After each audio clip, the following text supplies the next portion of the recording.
अब सब जानते हैं कि अब 2024 खत्म होने पर है। 3 दिन बाकी है और देखते देखते एक और साल बीत गया। ये मेरे संदेश का शीर्षक होगा, another year goes by। एक और साल बीत गया। और अक्सर जब साल के अंत में हम आते हैं तो कई बार एटलीस्ट ये भावना आती है और आनी चाहिए कि हमने इस साल में जो भी प्रभु से पाया उसके लिए धन्यवाद दें। वैसे तो एक विश्वासी के जीवन के हर पल में धन्यवाद और धन्यवाद ही होना चाहिए। उसकी वृत्ति, उसकी जो विचारधारा है वो एक धन्यवादित विचारधारा होनी। We should be thankful to God. दाऊद कहता है, मैं परमेश्वर के भवन में कैसे प्रवेश करूंगा? धन्यवाद के साथ। आपको पता है, एक इंसान जब दुनिया में रहता है उसका स्वभाव होता है स्वार्थी। हाँ, अब बाहर जाइए क्योंकि रिकॉर्डिंग में आपकी सारी कॉन्वर्सेशंस आ जाएगी। हाँ? जब दुनिया में हम होते हैं, हमारा डिफॉल्ट नेचर, हमारा सेटिंग होता है, हम स्वार्थी होते हैं। जैसा हम प्रभु को जानने लगते हैं, हमारे अंदर का स्वार्थ निकल के एक और उसके बदले एक विचारधारा आती है। इंग्लिश में इसको एक वर्च्यू कहते हैं। वी डेवलप अ वर्च्यू और उसको कहते हैं कंटेंटमेंट, संतुष्टि। जो उस प्रभु को जानता है उसके अंदर कई सारे गुण दिखाई देने लगते। जैसे पेड़ पर जैसे जैसे पेड़ बढ़ता है उसके अंदर फल दिखाई देते, वैसे एक व्यक्ति जब प्रभु को जानने लगता है उसके अंदर कुछ फल दिखाई देते और एक फल उसमें से होता है संतुष्टि। लेकिन एक व्यक्ति जितना परमेश्वर के नजदीक जाता है वही व्यक्ति अब सिर्फ संतुष्टि तक सीमित नहीं, संतुष्टि से बढ़कर उसके जीवन में एक और चीज उत्पन्न होती है और वो है धन्यवादित पना, अगर मैं कह सकूं, थैंकफुलनेस। धन्यवादित हो जाता है वो। दोस्तों, आम तौर पर धन्यवाद देना ये आसान नहीं होता। ये हमारे वृत्ति में नहीं है। This is not a part of our nature. हमारा नेचर जो है हमेशा कुछ ना कुछ डिमांड करता है। मुझे ये मिला तो ये चाहिए, ये मिला तो कौन सी बड़ी बात है, इससे बढ़कर मुझे चाहिए। ये इंसान का गिरा हुआ स्वभाव है। जैसा ये स्वभाव बदलने लगता है, जैसे मैंने कहा एक चीज उसके अंदर ये निकलकर दूसरी चीज आने लगती है, वो है संतुष्टि। अब वो ये नहीं चाहता कि मुझे ये चाहिए, वो चाहिए, वो चाहिए। अगर आज हमारे जीवन में ये नहीं आया है तो हमें ये सवाल पूछना है, क्या हम प्रभु को जान चुके? क्योंकि जो प्रभु को जानता है उसके अंदर संतुष्टि आती है। लेकिन जो प्रभु के बहुत नजदीक जाता है वो सिर्फ संतुष्ट नहीं, वो धन्यवादित बनता है। इसके लिए पौल कहता है हर परिस्थिति में धन्यवाद दो। आपको पता है जोब का सारा जब कुछ ले गया, सब कुछ छीन लिया गया, क्या ऐसी परिस्थिति में कोई धन्यवाद दे सकता है? लेकिन जोब क्या कहता है? उसने लिया, उसने दिया, उसका नाम धन्य हो। Blessed be the name of the Lord. कौन कह सकता है ऐसा? हर परिस्थिति में धन्यवाद देना।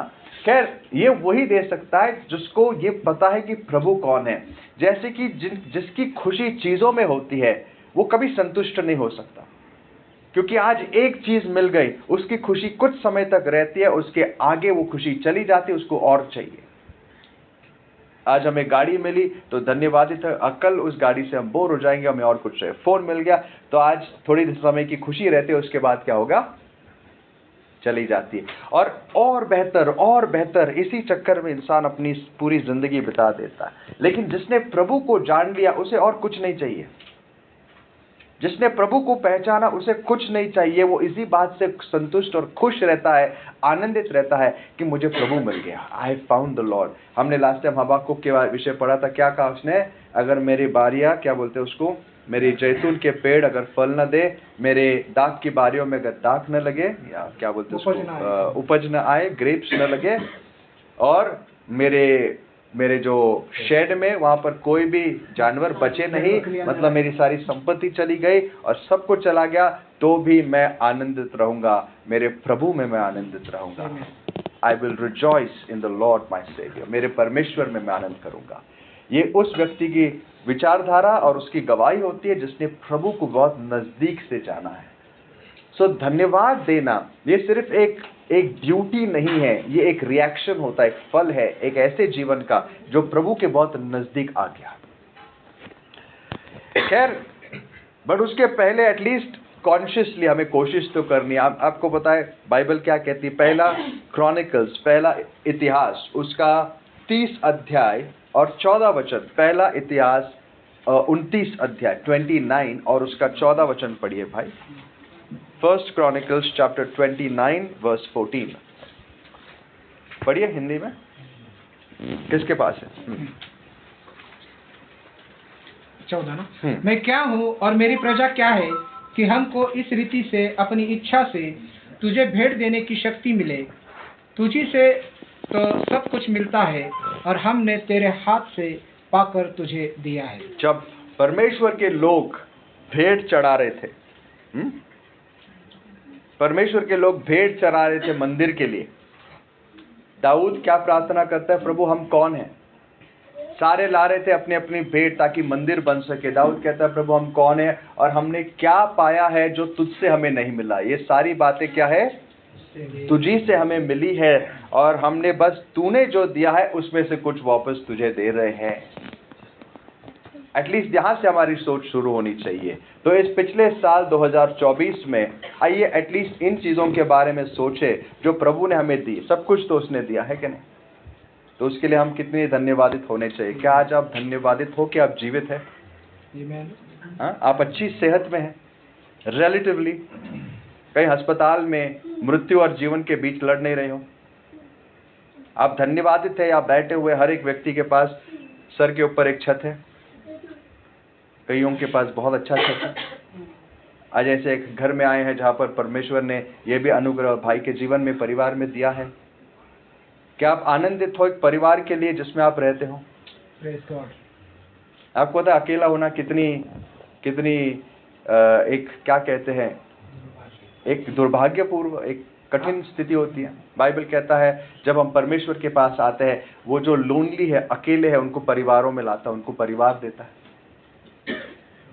कई बार हम अपने परिवारों को टेकन फॉर ग्रांटेड लेते हैं कि कौन सी बड़ी बात है। पिछले दिनों बस 2 दिन मैं अकेला था, परिवार यहाँ था और मैं घर में बड़ा आनंद से बहुत समय प्रार्थना में बिताया वगैरह वगैरह। लेकिन एक टाइम आया जब उसके बावजूद भी मैं मेरे परिवार को मिस करने लगा, क्योंकि मनुष्य को परमेश्वर ने बनाया है नहीं अकेले रहने के लिए। मनुष्य को परमेश्वर ने बनाया है एक समूह में रहने के लिए। और जिसका कोई अगर दुनिया में परिवार नहीं, जब वो मसीह में आता है उसको मसीह में एक परिवार मिलता है। क्योंकि कलीसिया नहीं, कलीसिया एक ग्रुप, एक क्लब नहीं होती। कलीसिया एक परिवार होता है उन लोगों का जिन्होंने नया जन्म पाकर परमेश्वर के राज्य में उनका सदस्य हासिल किया या परमेश्वर के परिवार के हिस्सा बन गया। क्या आप धन्य हो कि आपको परमेश्वर ने बुलाया है उसके परिवार का हिस्सा बनने के लिए? Are you thankful? Are you thankful कि आपको परमेश्वर ने उद्धार दिया है, एटलीस्ट उद्धार करके रास्ते पर आपको लाया है? आपके पास ये प्रिविलेज है। आपको पता है आज दुनिया में कितने लोग हैं जो आज यीशु को जानते तक नहीं, पता नहीं वो कैसे न्याय के दिन उनके साथ क्या होगा, उनके पास संधि भी नहीं है। हालांकि उनके पास एक कॉन्शियंस है, थोड़ा बहुत काम करने वाला, उसके आधार पर वो परमेश्वर को ढूंढ जरूर सकते। लेकिन आपको और मुझे परमेश्वर ने ये सौभाग्य दिया है कि हम में से कई लोग एक ख्रिस्ती घर में पैदा हुए। हम में से कई लोग आज एटलीस्ट प्रभु को जानकर उसके संपर्क में आए हैं। इससे बड़ी बात हमारे लिए और क्या हो सकती है? And it's a long list, बहुत लंबी लिस्ट है। अगर आप बैठकर सोचना चाहे तो आपके कई घंटे इसी में बीत जाएंगे कि परमेश्वर ने आपको कितनी आशीषें दी है। सो क्या ये जायज नहीं होगा? Is it not fit? आइए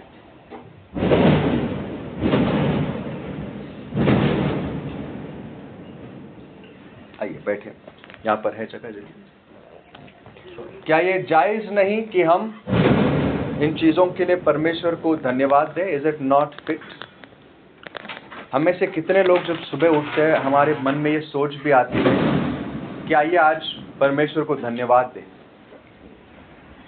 आपको पता है कुछ चीजें आपके स्पिरिचुअल हेल्थ को इतनी अच्छी तरीके से दिखाती है। If you are thankful all the time, अगर आप बहुत धन्यवादित हो, और सिर्फ शारीरिक चीजों के लिए ना, in by nature if you are very thankful, ये दिखाता है कि आप आत्मिकता में बढ़ रहे हो, आप परमेश्वर के नजदीक चलने वाले व्यक्ति हो।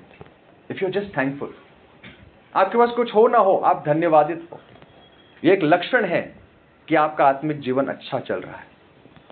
आप संतुष्ट है, still good, not the best.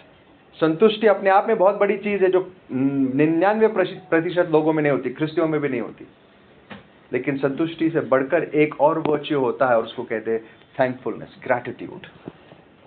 तो आइए, इस साल के जब अंत में हम आए हैं, ऑफ कोर्स ये तो हमारा भाग बनता है। ऐसा होना नहीं चाहिए कि अंत में आकर लोगों को याद दिलाना पड़े, चलो याद करो कि क्या क्या दिया है परमेश्वर ने तुम्हें और उसके लिए धन्यवाद हो। ये हमारा एक नेचुरल रिस्पॉन्स होना चाहिए, हमारे स्वभाव में होना चाहिए, साल के अंत में ही नहीं, हर दिन। आप अगर न्यू टेस्टामेंट आज लो अपने हाथ में, और आज आपको जब किसी चीज को ढूंढने की कोशिश करनी पड़ती है, थैंकफुली हमारे पास गूगल है कि नहीं।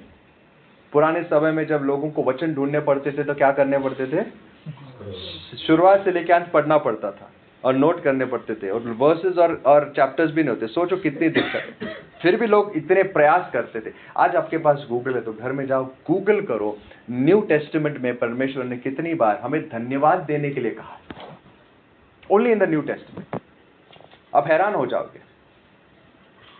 It is God's will for you, Paul कहता है, यह परमेश्वर की इच्छा है। हर बात में धन्यवाद दो, आपकी प्रार्थनाओं में धन्यवाद रहने दो। और वो भी ऐसे नहीं कि जैसे जबरदस्ती आपने 2 सेंटेंस बोल दिया, प्रभु धन्यवाद। अगर आपको धन्यवाद देना मुश्किल जाता है, इसका मतलब आपका आत्मिक जीवन बहुत ही कठिन परेशानी स्थिति में है। It's a very dangerous case, it's very precarious, बहुत ही टूटा हुआ सा जीवन है। एक इंसान जिसका आत्मिक जीवन बड़ा फलवंत है, उसके लिए धन्यवाद देना एक नेचुरल चीज होती है। तो मैं आपको ये नहीं कहूंगा चलो आज बैठ के याद करो, ये सबको होना चाहिए। जाओ, एटलीस्ट सोचना शुरू करो। काउंट योर ब्लेसिंग्स, इंग्लिश में कहावत है, काउंट योर ब्लेसिंग्स। आपके आशीषों को क्या करो, गिनना शुरू करो। एटलीस्ट गिनते गिनते आपके मन में कहीं ना कहीं आभार उत्पन्न होगा, नहीं प्रभु आज तो धन्यवाद दूंगा आपको। जब हम किसी घर में आते हैं, हालांकि भाई का घर ये नया नहीं है, काफी समय से रहे, बट इसके लिए धन्यवाद हम देने के लिए आज यहाँ पर आए। लेकिन इसके साथ साथ और बहुत चीजें हैं हमारे लिए धन्यवाद देने के लिए, है कि नहीं। तो मैं बात कर रहा था लेट्स से पर्सनल हेल्थ की। आज आप जिस शरीर में हो, आप जो चल रहे फिर रहे हो, इसको टेकन फॉर ग्रांटेड मत लेना, इसको ऐसे हल्के में मत लेना। क्योंकि इसी चीज को अगर आप जाके पूछो जो आज अस्पताल में है, ऐसी परिस्थितियों में है, जिनको जीवन और मृत्यु के बीच वो लड़ रहे हैं, वो आपको बताएंगे कि इसकी कीमत क्या होती है। ये शरीर, इस शरीर को हम बहुत सजाते हैं, क्या कुछ करते हैं, लेकिन कभी धन्यवाद देते हैं कि इस शरीर में आज मैं चल पा रहा हूँ। कई बार मुझे एक नी इंजरी हुई थी, आप जानते हो, बड़ी बेवकूफ़ी मेरी की थी, और उस नी इंजरी में मैं कुछ समय के लिए काफ़ी इनकैपेसिटेट हो गया था इस वाले नी में।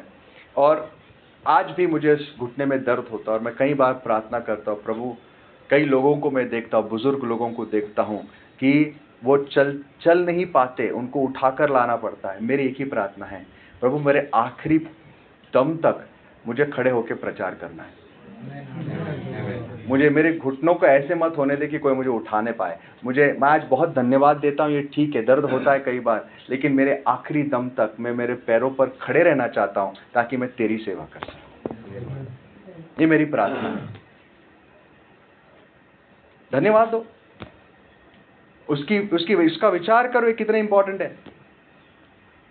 आज परमेश्वर ने अगर मुझे एक गाड़ी दी, मैं बहुत धन्यवाद देता हूं कि मैं जानता था मैं किस बैकग्राउंड से आया हूं, मैंने कभी कल्पना नहीं की थी, लेकिन प्रभु ने मुझे गाड़ी दी तो मुझे बहुत धन्यवादित महसूस करता हूं कि मैं मेरे परिवार को प्रार्थना के लिए लेके जा सकता हूं, मैं कहीं परमेश्वर की सेवा करने जा सकता हूं। It's a blessing, count your blessings. आपको पता है जिस दिन परमेश्वर ने पतरस को बुलाया था, पतरस को उसने कहा, आज से मैं तुझे मच्छी पकड़ना नहीं, इंसान पकड़ना सिखाऊंगा। चल मेरे पीछे हो ले। और पतरस ने सब कुछ छोड़ दिया और वो यीशु के पीछे चल दिया। आपको पता है दोस्तों, जब एक इंसान यीशु को जान लेता है ना, उसको दुनिया की कोई भी चीज प्यारी नहीं लगती। एवरीथिंग बिकम्स, इन पॉल्स वर्ड, गार्बेज। क्या लगता है? कूड़ा और कचरा नजर आता है, उसे प्रेम नहीं करता। और उसके लिए एक ही चीज सब कुछ हो जाती है, वो है परमेश्वर। और परमेश्वर अगर कुछ देता है ना, वो इतना धन्यवादित होता है। जो भी परमेश्वर से मिलता है उसकी सोच ये रहती है कि प्रभु तूने दिया है, धन्यवाद, इसका मैं क्या उपयोग करूं।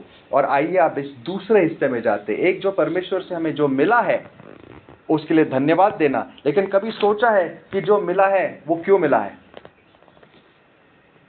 क्यों मिला है? हाँ, कभी सोचा है कि जो परमेश्वर देता है, कई बार हम बोलते हैं thank you Lord, okay see you later, जब तक मेरा नेक्स्ट रिक्वेस्ट आ जाए आपसे भेंट होगी। हाँ, इस विचारधारा, ये हमारी सेकंड, क्या कहते हैं इसको, it's a paradigm shift English में कहते हैं। मतलब आपकी विचारधारा बदलनी चाहिए इस एरिया में, कि हमें जो मिला है वो इसलिए नहीं मिला है ताकि हम वो अपने लिए रख सके। It's for me. हमने पिछले ही हफ्ते सुना यीशु के जन्म के संदेश में कि यीशु जब इस दुनिया में आया और जो हमें जब वो बुलाता है, वो क्या बनना चाहता हमारे जीवन में? प्रभु बनना चाहता। He is the Lord. अब परमेश्वर और हमारे रिश्ता इतना गहरा है और इतना, क्या कहते हैं ना, गहरा, मल्टीफैसेटेड है कि उसको दर्शाने के लिए कोई एक मानवीय रिश्ता काफी नहीं। इसके लिए परमेश्वर अलग अलग उदाहरण लेता है। कभी कभी अपने आप को वो पिता और बच्चों के रिश्ते में दर्शाता है, वो काफी नहीं होता। फिर वो कहता है मैं पति हूं और तुम पत्नी हो। फिर उस रिश्ते का एक और पहलू है जहां पर हमारी जिम्मेदारियों को दिखाना है, तो वो कहता है I am the Lord and you are my servants. तुम क्या हो? मेरे दास हो। और ये सारे रिश्ते जरूर, इनके हर पहलू को जानना जरूरी है। तो इनमें से एक इंपॉर्टेंट हमारे और प्रभु के बीच के रिश्ते का एक जो ड्यूटी हमारी, वो है हमारा प्रभु का रिश्ता। वो प्रभु और हम उसके दास। तो पिछले हफ्ते मैंने आपको बताया था इसी 25 को कि परमेश्वर हमें उद्धार कैसे देता है। जब हम यीशु को क्या मानते हैं? प्रभु मानते हैं। He is the Lord. और जब हम उसको प्रभु मानते हैं, मतलब हमारा सब कुछ किसका हो जाता है? उसका हो जाता है। अब ये कहने में आसान है, लेकिन इसको प्रैक्टिकली फॉलो करना, ये हमारी जीवन की सबसे बड़ा मकसद होना चाहिए। ये हमारी सोच होनी चाहिए। हर दिन हमें सोचना चाहिए, is Jesus the Lord of my life? क्या यीशु मेरे जीवन का प्रभु है? पतरस को जब प्रभु ने बुलाया, उस समय उसने सब कुछ छोड़ दिया। आप कहोगे सब कुछ छोड़ने का मतलब क्या है? आपको पता है, उस दिन पतरस घर गया, लेकिन वो घर अभी भी पतरस के नाम पे था। लेकिन प्रॉब्लम क्या था, फर्क क्या था? ऑल्दो पतरस उस घर में था, वहां रहता था, अब उस घर का जो मालिक था, उस घर का जो राइट्स किसको ट्रांसफर किया गया था? प्रभु यीशु को। मतलब यीशु जो चाहे उस घर में कर सकता था, और उसने किया। उस दिन से वो घर किसका बन गया? प्रभु यीशु का बन गया। वो जब चाहे किसी को बुला सकता था। वहाँ मीटिंग्स होती थी। पतरस ने कभी ये नहीं सोचा प्रभु मेरे घर का छत अभी ये हो जाएगा, वो अभी उस दिन मैंने कहा आपको, एक मीटिंग में मैंने बताया था कि जिस दिन वहां पर बैठे हुए थे सारे लोग, उस दिन क्या हुआ? इतनी भीड़ थी यीशु की सेवकाई में कि कुछ लोग, 4 दोस्त अपने मित्र को लेकर आए एक खाट पर, और उन्होंने सोचा यार यहाँ इस घर में हम कैसे जा सकते हैं। वो घर किसका था पता है ना? पतरस का। वही यीशु मसीह का हेडक्वार्टर था उसके मिनिस्ट्री में कई सालों तक। और वहां उन्होंने सोचा क्या करें, तो उन्होंने ऊपर से छत देखा और कहा कि इस छत से हम तोड़कर उसको अंदर जाएंगे, और जिसका भी घर है बाद में बात करेंगे, पहले अंदर जाएंगे। और वो क्या करते हैं, सारे दोस्त पीछे से चढ़कर, कैसे चढ़े पता नहीं, लेकिन छत तोड़ के नीचे आते हैं। और यीशु उनको देख के नहीं कहता अरे भाई मेरा घर नहीं है। यीशु ये नहीं कहता है पतरस सॉरी, मेरी वजह से बहुत दिक्कत हुई तुझे। ना ही पतरस कहता है यार ये क्या हो रहा है, इसका मतलब है 2.5 लाख का फटका। नहीं, अब ये घर किसका है? प्रभु का है। उसने मन से उस घर को उतार दिया था, उसने मन से सब कुछ उतार दिया था। It was the Lord's. प्रभु जो आपकी मर्जी कर लो, क्योंकि यीशु अगर यहाँ पे है तो मुझे और किस बात की खुशी, किस बात की चिंता? He is everything. ऐसे 1000 घर उसके नाम पर कुर्बान कर देंगे। ये विश्वासी की सोच होती है। ये आपका घर है प्रभु। और यीशु उनकी तारीफ करता है। घर तोड़ने के बदले में क्या दिया उनको प्रभु ने? चंगाई और आशीष दी। ऑफ कोर्स अब प्रभु वहां है तो he would have taken care, उसने वो बाकी चीज को भी संभाल लिया होगा। पतरस को चिंता करने की जरूरत नहीं। पतरस ने कहा होगा प्रभु अब मेरे पास पैसे भी नहीं, फिशिंग विशिंग सारा जो प्रॉफिट था छोड़ के आ गया, अब क्या करूं? प्रभु ने कहा कोई टेंशन नहीं, घर किसका है? मेरा है। छत इन्होंने तोड़ा है ना, मेरा मानना है, बाइबल में लिखा है, आई बिलीव, बिकॉज प्रभु का स्वभाव जानते हुए प्रभु ने इस छत को और भी बेहतर बनाया होगा। बाय द वे, अगर आपको पता नहीं तो प्रभु खुद कौन थे? कारपेंटर थे। उससे कई गुना ज्यादा छत उसको दिया होगा, लेकिन कहा पतरस तू चिंता मत कर, ये घर किसका है? मेरा है। इसे कहते हैं लॉर्ड। ऑफ कोर्स जब आपको याद होगा जब एक अमीर आदमी यीशु के पास आया, धार्मिक व्यक्ति था, और उसने कहा स्वर्ग में जाने के लिए मैं क्या करूं, या स्वर्ग के राज्य में जाने के लिए क्या करूं? आप स्टोरी जानते हो, द रिच यंग रूलर। प्रभु ने कहा आज्ञाएं मान। उसने कहा बचपन से मानी है। ठीक है, एक चीज तेरे अंदर कम है, क्या कर? अपना सब कुछ बेच और गरीबों में बांट दे। वो चला गया। उसको देखकर जब प्रभु कहते हैं कि ऊंट को सुई के आंख में से जाना आसान है, लेकिन अमीर को स्वर्ग के राज्य में। और ये सब बात होने के बाद पतरस पूछते हैं प्रभु हमने तो आपके लिए सब कुछ छोड़ दिया, हमें क्या मिलेगा? अब उस टाइम प्रभु ने ये नहीं कहा पतरस किधर छोड़ दिया, बोर्ड भी तेरे ही नाम पे है, घर में ही वही रहता है ना। छोड़ने का मतलब ये नहीं कि बेच के गरीबों को दे दे हमेशा, कभी कभी प्रभु कहता है, ही समटाइम्स सेज दैट, लेकिन छोड़ने का मतलब है जो भी तुम्हारा है अब किसका बन गया है? उसका बन गया। और उन्होंने सच में सब कुछ छोड़ दिया था, बिकॉज जीसस वॉज लॉर्ड। उनके जीवन में प्रभु कौन था? यीशु कौन था? प्रभु था, नाम का नहीं, हकीकत में वो प्रभु था। So Jesus is Lord. मैं बस आपको याद दिला रहा हूं। सो अब हम ये सोचते हैं कि जब प्रभु हमें कुछ देता है वो क्यों देता है? अपने लिए नहीं देता है। सो जब एक तरफ हमें धन्यवाद देना चाहिए, और अगर वो भी हम देते नहीं तो हम पर I don't know what to say, बहुत ही अभागे लोग हैं हम लोग। लेकिन अगर हम धन्यवाद देते अच्छी बात है। दूसरा सवाल पूछना चाहिए कि जो प्रभु ने दिया उसके साथ मैंने क्या किया? What have I done? आइए ये इसके ऊपर आज के संदेश में जो बाकी समय इसके ऊपर सोचते हैं। इस पिछले साल प्रभु ने आपको बहुत सारी चीजें दी, और पिछले साल ही नहीं, क्यूमुलेटिवली आज तक प्रभु ने जो आपको दिया उसको लेकर आपने 2024 में मैंने क्या किया? सबसे पहले शुरू करते हैं अपने समय के साथ। क्या आपका मानना है कि समय आपका नहीं है? जो समय आपके पास है, कितने लोग कह सकते हैं मेरा समय है? हाँ? कह सकते हैं कि दिस इज माई टाइम, मेरा समय है? समय किसका है? जो प्रभु ने क्षण आपको दिए है, मुझे दिए है, ये उसके है। This is we are living on borrowed time. उसने जो हमें दिया है उसके ऊपर हम जी रहे हैं।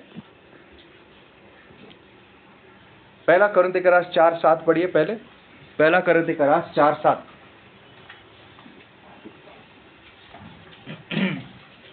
क्योंकि तुझ में और दूसरों में कौन भेद करता है? और तेरे पास क्या है जो तूने दूसरे से नहीं पाया? और जबकि तूने पाया है तो ऐसा घमंड क्यों करता है कि मानो नहीं पाया? दूसरों से नहीं होना चाहिए। इंग्लिश में लिखा है what do you have that you did not receive? तेरे पास ऐसा क्या है जो तेरे को तुझे मिला नहीं, दिया नहीं गया, प्राप्त नहीं हुआ। एवरीथिंग वी हैव, किसने दिया हमें? परमेश्वर ने। समय भी दोस्तों, आप हमें लगता है ये समय ना हमारा, हम इसके साथ जो चाहे कर सकते। जब आप प्रभु के दास बनते हो, आपका समय भी वो डिक्टेट करता है, आपका हर कुछ वो डिक्टेट करता है। इस विषय पर मुझे आज बात करने के लिए समय नहीं, आने वाले दिनों में हम करेंगे, क्योंकि हर चीज को हम जज करना चाहिए कि क्या सच में वो मेरा प्रभु है। लेकिन ये जरूर कहूंगा कि हमारे समय को लेकर हम सोचेंगे पिछले साल जो उसने टाइम हमें दिया उसके साथ हमने क्या किया। वो समय लास्ट ईयर में हमने उसमें से कितना समय उसके लिए कुछ किया, उसको ढूंढने के लिए कुछ किया, उसको प्रसन्न करने के लिए कुछ किया, या सारा का सारा समय बस अपने लिए ही खर्च किया। मैं ये भी जानता हूं जब हम काम पे जाते हमारा दिन का 1/3 हिस्सा और उससे कहीं ज्यादा हमारे काम पे जाता है। लेकिन आपको पता है बाइबल कहती है जब आप काम भी करते हो वो काम भी प्रभु ने दिया है, और वो काम भी एक विश्वास योग्य तरीके से अगर हम करें तो हम किसकी सेवा कर रहे हैं? प्रभु की सेवा कर रहे हैं। वहाँ पर उसकी महिमा के लिए हम सही जीवन जीते हैं, और जैसे संधि मिलती है वहाँ पर उसके लिए कुछ करें। We are still in the will of God, हम परमेश्वर की इच्छा कर रहे हैं, राइट? तो उस समय को छोड़कर अगर हम बाकी समय देखें, जब हम घर आते हैं हमें लगता है चलो हमारा काम हो गया, अब मेरे पास कुछ फ्री टाइम है। उस फ्री टाइम पर अधिकार किसका है? Sure? You don't sound very sure. आप लोग जरा निश्चित लगते नहीं है, हा? उस फ्री टाइम में हम डिसाइड करते चलो हम हमारे लिए क्या करेंगे। मुझे एक बात बताइए, पिछले साल में आपके फ्री टाइम में आपने परमेश्वर के राज्य के लिए क्या किया है जो आपको दिया गया है? तो मुझे एक और सवाल पूछना है, अगर जो समय हमें दिया गया उसके प्रति हम विश्वास योग्य नहीं, तो आने वाले समय में प्रभु हमें और समय क्यों दे? एक जस्टिफिकेशन बताओ, क्यों परमेश्वर आपको यहां रखे? शायद इसलिए कि आप नरक न जाओ, थोड़ी तैयारी कर लो। लेकिन क्या ये काफी है? नहीं। परमेश्वर हमें रखता है उसकी सेवा करने के लिए, है क्या नहीं? What have you done? जो सेहत आपको दी है, इस सेहत को आज चल फिर सकते हो आप। इसको लेकर हमने परमेश्वर के लिए क्या किया है? आपको पता है साल के समय में आने के बाद इस टाइम पर मुझे अक्सर साम 90 वर्स 12 याद आता है। साम 90 किसने लिखा याद है ना? मोसेस ने लिखा है, मूसा ने। उसका एक ही भजन है पूरे बाइबल में रिकॉर्डेड, और साम 90 में वो लिखता है, 12 वचन पढ़िए भाई। भजन संहिता 90 और उसका 12।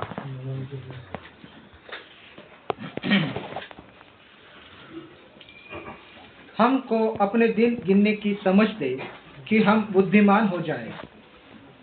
हमको अपने दिन गिनने की समझ दे ताकि हम बुद्धिमान हो जाएं। मुझे एक बात बता, मूसा क्या मांग रहा था? क्या उसको मैथ्स ट्यूशन की जरूरत थी? उसको गिनना नहीं आता था। प्रभु मुझे मैथ्स सिखा। 10 तक गिनना आता है क्योंकि आपने 10 आज्ञा दी है, उसके बाद नहीं आता। प्रभु अभी मेरे कितने महीने हो गए, मुझे काउंट करने में मुश्किल हो रही है। Is that what he means? मुझे दिन गिनना सिखा मतलब क्या? इसी साम में वो उसके संदर्भ में कहता है, प्रभु मनुष्य का जीवन इतना क्षणिक है, इतना टेम्पररी है, हमारे पास कितना कम समय है हमें खुद पता नहीं। इसी को जेम्स आगे एम्पलीफाई करता है, इंसान का जीवन वेपर जैसा, भाप के जैसा है। वो आता है कब दिखाई देता है और गायब होता है। मुझे एक बात बताओ दोस्तों, ये थोड़ा सा समय आपके लिए मिला है, इसको जाया मत गवाओ, उसको वेस्ट मत करो। It's extremely precious. Her minute जो आपका जाता है, अगर if you don't make it count, अगर इसको आप यूज नहीं करोगे तो आप बहुत संधियां खो दोगे। परमेश्वर आपको हर मौके पर संधि देता है टू डू मेनी थिंग्स। परमेश्वर हमें संधियां देता, उन संधियों को हम खो देते हैं। कई बार अपने फोन पर बैठे हुए खो देते, तो कई बार टीवी के सामने, तो कई बार अननेसेसरी लोगों के साथ जाके टाइम पास करने में, और तो कई बार ऐसी चीजों में अटक जाने में जहां पर हमारा कोई लाभ नहीं, जो समय हम परमेश्वर की खोज में लगा सकते थे। लेकिन वो तब होगा जब हम उसको नेसेसरी मानेंगे। समय, सेहत, घर, गाड़ी, याद रखना ये आपका नहीं है, आपका परिवार। मुझे एक बात बताइए, इस लास्ट ईयर में, पिछले साल में, हम में से कितने लोगों ने हमारे परिवार के लिए कुछ किया? अब मैं सिर्फ उनके लिए प्रोवाइड करने की बात नहीं कर रहा हूं, वो तो हमारी जिम्मेदारी और हम में से बहुत लोग अच्छी तरीके से निभाते हैं। लेकिन हम में से कितने लोगों ने अपने परिवार के उद्धार के लिए कुछ किया? कितने लोगों ने, जो माँ बाप यहाँ पर है खास करके, कितने लोगों ने जिम्मेदारी ली कि नहीं, हर दिन मैं मेरे परिवार को लेकर बैठूंगा, चाहे कितना लेट क्यों ना हो। लॉर्ड हेल्प मी, प्रभु सहायता कर, मैं प्रार्थना करूंगा मेरे बच्चे और सबके लिए मैं कोशिश करूंगा। दोस्तों, ये परिवार हमारा दिया है हमको, लेकिन हमारा नहीं है। This is our responsibility. जब मैं इन बच्चों को देखता हूं, मैं हमेशा याद रखता हूं ये मेरे नहीं है, ये किसके बच्चे हैं? और एक दिन मुझे जवाब देना पड़ेगा। आप वो अपनी इच्छा से इसके बावजूद क्या करते हैं, उनको जवाब देना पड़ेगा। लेकिन मुझसे ये तो पूछा जाएगा कि तुमने क्या किया, कलीसिया के लिए हमने क्या किया। जरा सोचिए, कलीसिया से हम बहुत एक्सपेक्ट करते हैं, कलीसिया ने ये करना चाहिए, वो करना चाहिए। इस पिछले साल हमने कलीसिया के लिए क्या किया, सिवाय अटेंडेंस देने के, और वो भी अटेंडेंस बहुत ऊपर नीचे होता है। आपको पता है हमारे चर्च में अटेंडेंस नहीं रखते। क्यों नहीं रखते बताओ? क्यों नहीं रखते? किसी को पता है मैं क्यों नहीं रखता हूँ? कई चर्चेस में रखते हैं और मेंबरशिप उसके ऊपर कैंसिल होती है या कंटिन्यू होती है। मैं क्यों नहीं रखता हूँ? क्योंकि मेरा मानना है हमारे चर्च का, प्रभु के चर्च का अटेंडेंस स्वर्ग में रखा जाता है। Amen. मुझे रखने की जरूरत नहीं है। कौन रखता है? परमेश्वर रखता है, और उसको हमें जवाब देना है। वो देखता है कि हमारे अंदर कितनी लालसा है परमेश्वर के प्रति, कितनी इच्छा है, कितनी भूख है। कलीसिया के लिए हमने क्या किया, बहुत बड़ा सवाल है। आप कहोगे लेकिन ब्रदर मेरे पास तो कोई ऐसा खास कॉलिंग नहीं। आपको पता है किसी के पास कॉलिंग हो या ना हो, कॉलिंग बात की बात है। जो आपके सामने आपको पता है, अगर आप वो वफादारी से करोगे, परमेश्वर खुद आपका कॉलिंग आपको दिखा देगा। सभी लोगों को प्रभु ने बिलीग्राम बनने के लिए, एवेंजलिस्ट बनने के लिए नहीं बोला है कि नहीं? सभी को प्रभु परमेश्वर ने प्रचार करने के लिए नहीं बुलाया। मुझे भी पता नहीं था मुझे क्या करना है जीवन में, और मैं कभी ये नहीं सोचता कि मुझे ये बनना है। आई जस्ट वॉन्ट, मेरे जीवन की एक ही मकसद है, मुझे परमेश्वर को प्रसन्न करना है। उसके आगे वो मेरे साथ जो करना चाहते हैं वो करे। मेरी कभी ये मनसा नहीं कि हमारा बहुत बड़ा चर्च हो, लाखों लोग सुने। I have zero desire for it in my. मेरी एक ही इच्छा होती है कि परमेश्वर क्या मुझसे खुश है। अगर इतना आप सोच लो तो आप परमेश्वर की अपने आप सेवा करने लग जाओगे, किसी भी फॉर्म में। कलीसिया के लिए आप यूजफुल बन जाओगे। आपको अगर प्रकाशित वाक्य में प्रभु कहता है जो अंत तक टिकेगा, एक कलीसिया के लोगों को कहता है जो अंत तक वफादारी से बना रहेगा, उसको मैं मेरी कलीसिया में क्या बनाऊंगा? पिलर बनाऊंगा। आपको पता है कलीसिया में कुछ लोग पिलर होते हैं जो बोझ उठाए रखते हैं, और कुछ लोग पर्दे होते हैं, डेकोरेशन से। अब हमें क्या बनना है? क्रिसमस डेकोरेशन बनना है जो साल में एक बार बाहर दिखता है, बड़ा सुंदर दिखता है ना घर। मगर आप एक बात बता, आप डेकोरेशन निकाल दो तो भी घर बना रहेगा, पिलर को निकाल दो क्या होगा? गिर जाएगा, पूरा घर टूट जाएगा। आपको क्या बनना है चर्च में? डेकोरेशन बन के रहना है। क्रिसमस के दिन सज धज के आगे वाह मस्त सुंदर दिख रहा है चर्च, लेकिन अंदर क्या है? आज परमेश्वर आपको बुला रहा है क्या बनने के लिए? पिलर बनने के। फाउंडेशन एक ही है, मसीह। लेकिन आप अगर कलीसिया के लिए पिलर बन जाओगे तो कई लोगों का भार आपके ऊपर रखा जाएगा, कई लोगों की जिम्मेदारी, कई लोगों के लिए आप आशीष का कारण बनोगे। और ये आज परमेश्वर हमसे पूछता है। एक और साल चला गया दोस्तों, एक और साल चला गया। देखते ही देखते आपकी जिंदगी आपके सामने से निकल जाएगी। It will all be gone, और अंत में आके हमको परमेश्वर के सामने खड़ा रहना है। एफिस करास उसका 5वां अध्याय 15 और 16 वचन पढ़िए।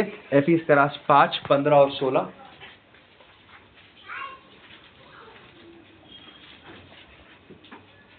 इसीलिए ध्यान से देखो कि कैसी चाल चलते हो, निर्बुद्धियों की नाई नहीं पर बुद्धिमानों की नाई चलो, और अवसर को बहुमोल समझो, क्योंकि दिन बुरे हैं।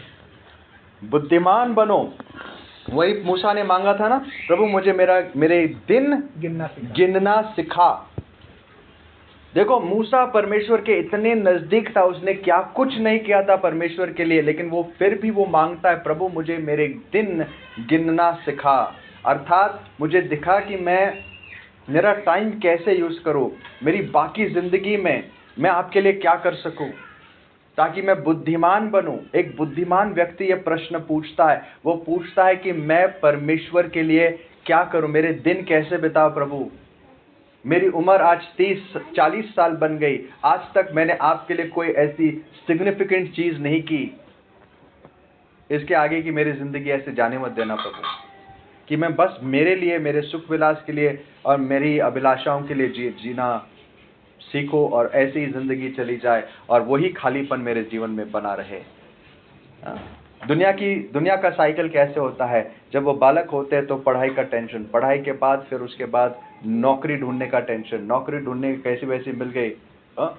और लोन लिया तो उसको फेडना है, नहीं तो माँ बाप ने जो पैसे दिए फिर उनको चुकाना है, फिर उसके बाद कैसे वैसे शादी कर ली, शादी करने के बाद वो जिम्मेदारी, उसके बाद बच्चे, और जो फर्स्ट स्टैंडर्ड से लेके खुद का टेंशन था। बहुत इंपॉर्टेंट चीज आ गई है। हाँ, थैंक यू। सो जब वो टेंशन जो खुद के फर्स्ट स्टैंडर्ड से लेके 10th जितना खुद का टेंशन था, 10th के बाद लगता था अब मैं छूट गया। जब शादी होने के बाद, बच्चे होने के बाद फिर से वही टेंशन आ जाता है कि नहीं? अब फिर से 1st to 10th शुरू हो जाता है माँ बाप का, और ये साइकिल कभी खत्म नहीं होता। इसी में इंसान की पूरी जिंदगी चली जाती है और अंत में आके यही पता लगता है मैंने किया क्या, व्हाट हैव आई डन। दोस्तों, संतुष्टि एक ही चीज में मिलती है और फुलफिलमेंट एक ही चीज में मिलती है, जब आप परमेश्वर के लिए कुछ काम आ सको, जिसने आपको बनाया उसके लिए कुछ काम आ सको।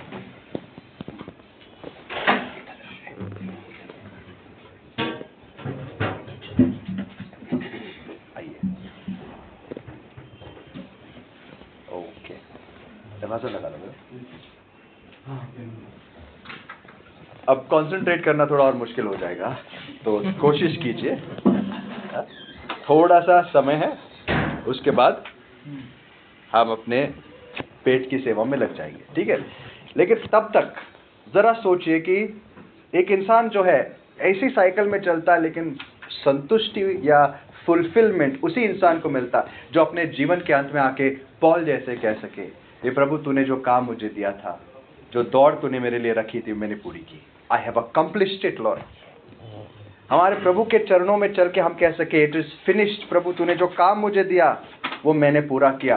हम में से कितने लोग जानते भी कि आज वो काम कर रहे हैं कि नहीं? हम लोग क्या हम परमेश्वर के लिए कुछ कर रहे हैं क्या नहीं कर रहे? एफिशिएंस 5 में हमने क्या पढ़ा? हर अवसर को क्या समझो? बहुमूल्य।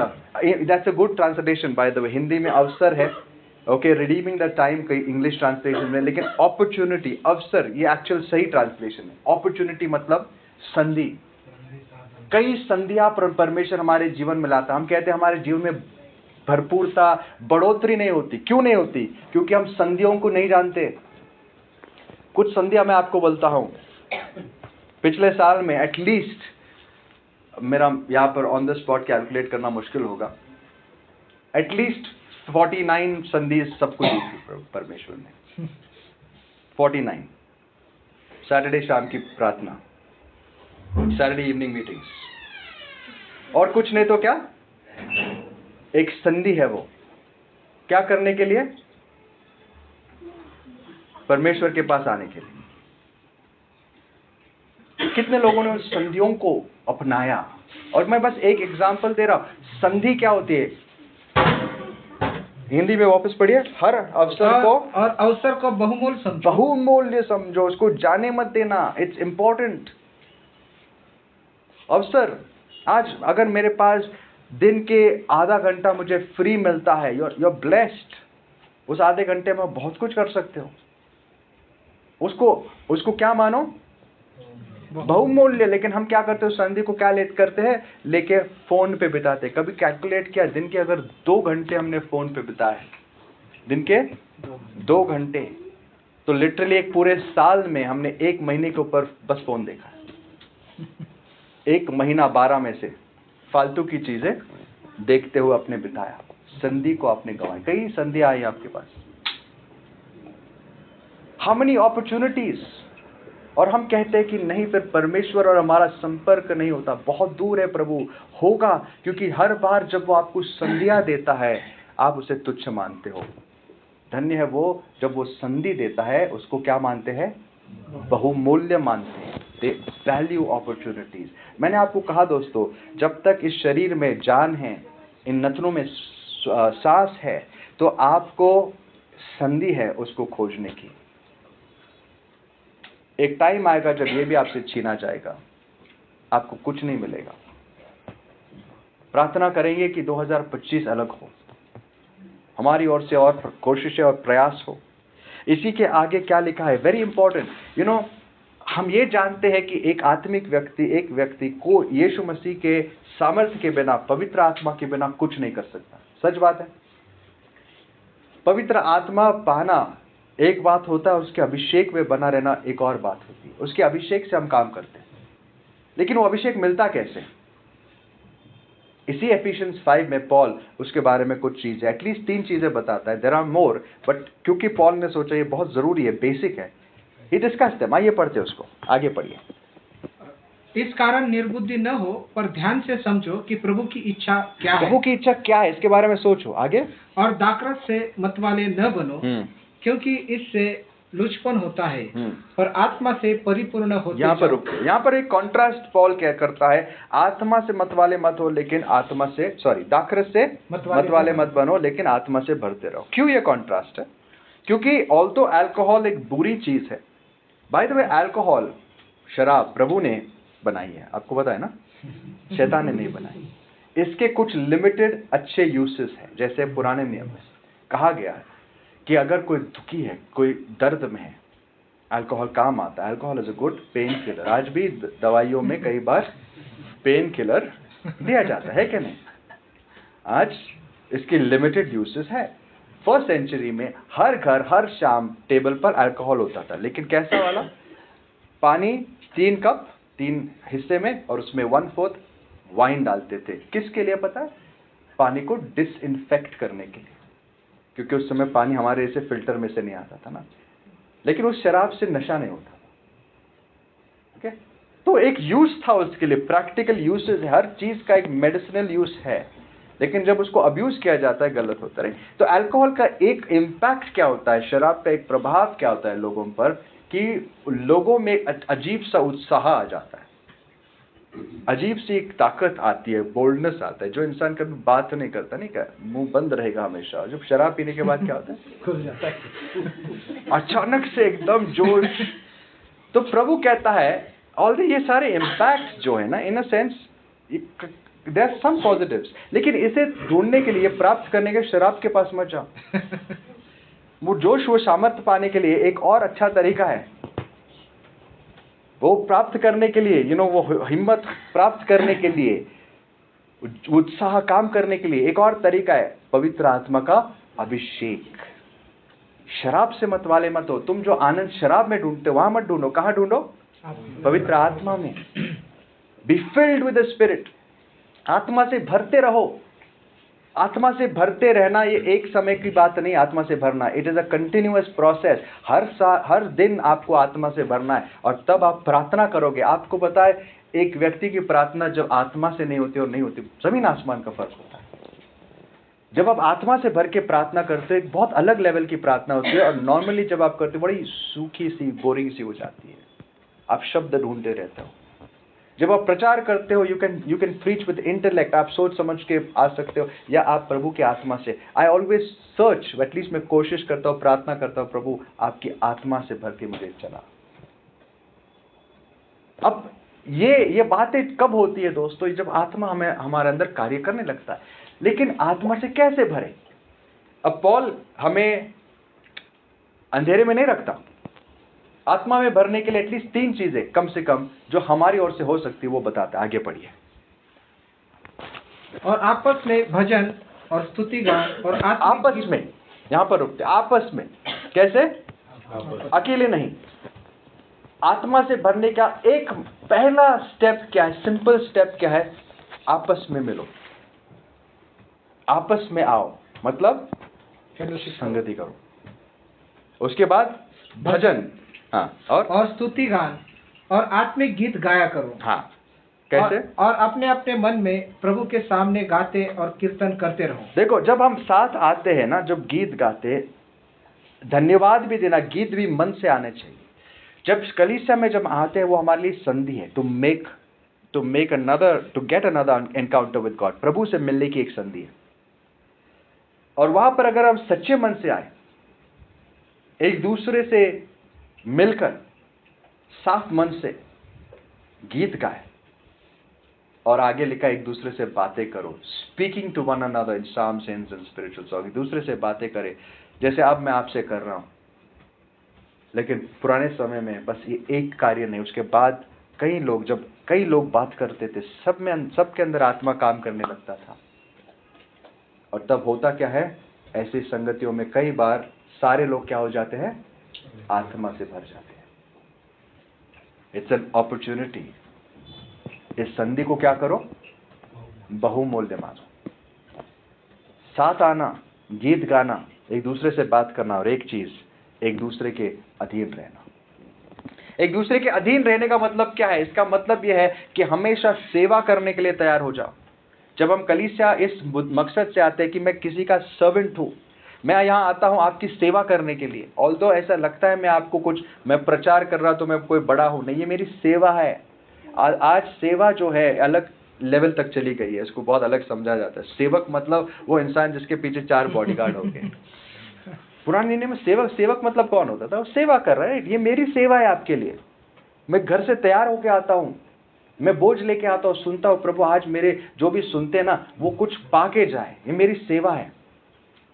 तो मैं सेवा के भाव से आता हूं। आप भी जब इस भाव से आओगे एक दूसरे के लिए, प्रभु मैं कुछ कर सकूं, मेरी कुछ ना कुछ सेवा, मेरी छोटी सी जो सेवा है वो दूसरे के लिए आज लाभ का कारण बनो, तब देखो कलीसिया में क्या होगा। इंसान, हर पुरुष स्त्री सारे क्या होने लग जाएंगे, पवित्र आत्मा से भरने लग जाएंगे। और ये जो अधीनता है सिर्फ कलीसिया तक नहीं, आगे वो फैमिली लाइफ की बात करता है, जिसके विषय में बात करने के लिए टाइम नहीं है। पति पत्नियों के बीच, पत्नी पतियों के अधीन रहो, बच्चे माँ बाप के अधीन रहो, जो नौकर है वो स्वामियों के अधीन रहो, और उनकी जो जिम्मेदारी है वो आगे बताता है। Anyways, the last thing I want to say is कि आज अगर हम इस वृत्ति से, इस सोच से अपने जीवन को बिताए कि प्रभु ये मेरा जीवन मेरा नहीं, जो आपने दिया है वो आपके काम आए, तो अंत में हमारे साथ क्या होगा पता है? इसको समझाने के लिए प्रभु ने मैथ्यू 25 में, आप जानते हैं, पढ़ने की जरूरत नहीं है, उसके 14 से 30 वचन तक एक पैराबल है। ऐसे अनेक पैराबल्स हैं, और ये पैराबल हम सब जानते हैं, the parable of the talents. किसका? तोड़े बोलते हैं ना उसको, तोड़े सिक्के जो भी है। 3 दास थे, पहले को 5 तोड़े दिए, दूसरे को कितने दिए? 2, और एक को, लास्ट को 1। और स्वामी चला गया, और जब वो चला गया, आपको पता है इन सारे पैराबल्स में एक चीज कॉमन है, यीशु हमेशा कहते हैं और उसे आने में बहुत देरी हुई। इसका मतलब प्रभु ने पहले संकेत दिया था कि उसका दूसरा आगमन काफी टाइम से होगा, राइट? जो लैंग्वेज अक्सर होती है ना, जल्द आने वाले, वो किसी और इवेंट की थी, लेकिन उसके दूसरे आगमन के विषय हमेशा प्रभु ने क्या कहा? उसकी देरी होगी। तब तक क्या होगा? ये जो तोड़े हैं इनके साथ क्या करते हैं? दास। देखो यहाँ पर भी ये लोग कौन है? गुलाम, राइट? और वो उस स्वामी को क्या बुलाते हैं? प्रभु। तो प्रभु ने उनको कुछ दिया था, और देने के बाद वही अपेक्षा कर रहा था कि जो मैंने दिया है उसके साथ इन्होंने क्या क्या आए देखते हैं। और पहला वाला जब सामने खड़ा है तो उसको पूछा, भाई तूने क्या किया 5 तोड़ों के साथ? अरे प्रभु मैंने 5 के 10 बना दिए। Well done my good and faithful servant, मेरे अच्छे दास, बहुत अच्छे, आजा तेरे स्वामी के विश्राम में सहभागी हो। दूसरे के पास गया, तूने क्या किया भाई? स्वामी मैंने 2 के 4 बनाए। Well done my good and faithful servant, वही चीज उसको भी शाबाशी देके अंदर लेता है। तीसरे के पास जब आता है, बोलता है भाई तूने क्या किया? बोलता प्रभु। अगेन हर कोई प्रभु प्रभु कहने वाला स्वर्ग के राज्य में।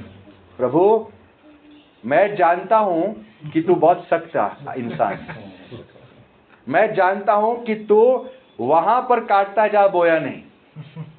मैं डरा हुआ था, इसके लिए मैंने क्या किया? तूने जो दिया वो छुपा के रखा, संभाल के रखा है मेरे पास, बहुत अच्छे से संभाल। जो घर दिया बहुत अच्छे से संभाला, किसी को कभी प्रार्थना के लिए नहीं बोला, लेकिन संभाल। जो गाड़ी दी भाई, प्रभु मैंने सालों साल तक संभाली, सारी चीजें संभाली, ये सेहत भी संभाली, तेरे लिए कुछ नहीं किया आज तक, तो उसको क्या शाबाशी मिलेगी? क्या बोला? दुष्ट दास, यू विकेड सर्वेंट। हे दुष्ट दास। क्यों? आपको पता है इस इंसान ने क्यों नहीं कुछ प्रभु के लिए किया? उसके स्वामी के लिए। क्योंकि सबसे पहले उसका रिश्ता ही उसके प्रभु के साथ गलत था।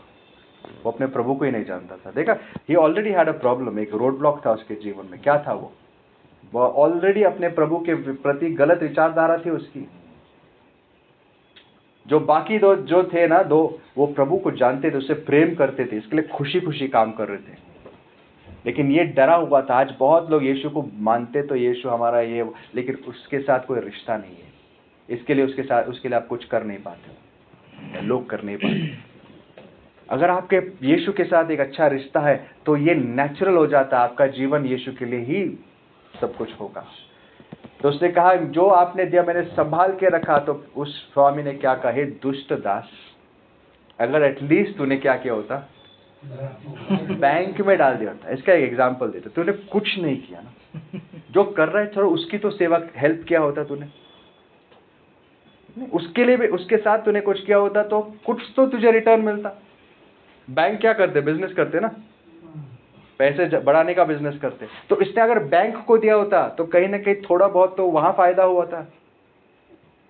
तो प्रभु हमसे क्या एक्सपेक्ट करता है? प्रभु एक्सपेक्ट करता है कि आपको बहुत कुछ दिया, मुझे बहुत कुछ दिया है। हमें सोचने की हमारी जिम्मेदारी है, इसके साथ हम प्रभु के लिए क्या करते हैं। और जितना आप सोचोगे प्रभु खुद दिखाएगा। He will make a way for you. अभी इसलिए नहीं कह रहा होता कि आपको बुरा लगे, लेकिन इसलिए कह रहा होता कि जीवन के अंत जाके आपको इतना बुरा ना लगे कि वहां पर कुछ ना हो सके। आज अगर किसी को बुरा लगता है, अच्छी बात है, इसके विषय हम कुछ कर सकते हैं। वहां जाने के बाद दोस्तों, अगर मैं ये बातें आपको ना बताऊं तो मुझे निश्चित तौर से पता है, अगर कोई ऐसा इंसान वहां होगा जो प्रभु के सामने होगा, जिसके ऊपर न्याय आ रहा है, सबसे पहले पास्टर याद आएगा। हाय उस पास्टर पर, इसने कभी मेरे को ये चीजें नहीं बताई। वो हाय मैं नहीं लेना चाहता। मैं आपको बताना चाहता हूं कि दोस्तों, आज ये जीवन बहुत ही टेम्पररी है। इस जीवन में जो भी करते हो अपने लिए अगर करोगे कोई फायदे का नहीं। जितना भी कुछ करो, अगर प्रभु के लिए आपने कुछ नहीं किया